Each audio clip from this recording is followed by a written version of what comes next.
inanunsyo ang comeback opponent ni Ryan Garcia na gaganapin sa May. Magbabalik si Ryan Garcia sa sports na boxing sa May ngayong taon, kasunod ng isang taong doping suspension. Ang 26 years old na si King Ray ay huling lumaban noong April 2024 nung nakaharap niya ang dating rival niya sa amateur na si Devin Haney. Nakatakdang maging challenger si Garcia sa WBC Super Lightweight World Title ni Haney, pero dumating na overweight ng 3 pounds kaya naging ineligible siya na mapanalunan ng belt.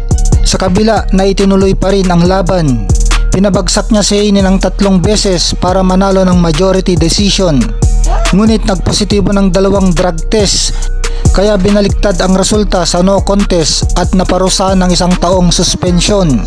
Sa loob ng 2 buwan na lang, malaya na ulit na makakalaban si King Ray, kung saan kamakailan lang ay nakipagpulong siya kay boxing power broker Turki Al-Sheikh para talakayin ang kanyang sunod na hakbang, kung saan napagkasunduan na magre-rematch sila ni Haney sa uling bahagi ng taon kung may panalo nila parehas ang kanilang interim fight sa May. Ang unang ulat ay makakaharap ni Garcia si Isaac Pitbull Cruz at si Haney ay si Jose Ramirez. Habang ang laban ni Haney ay tama, inanunsyo naman ni Al-Sheikh na ang makakalaban ni Garcia ay si Rolando Rolly Romero na parte ng Ring Magazine inaugural fight card.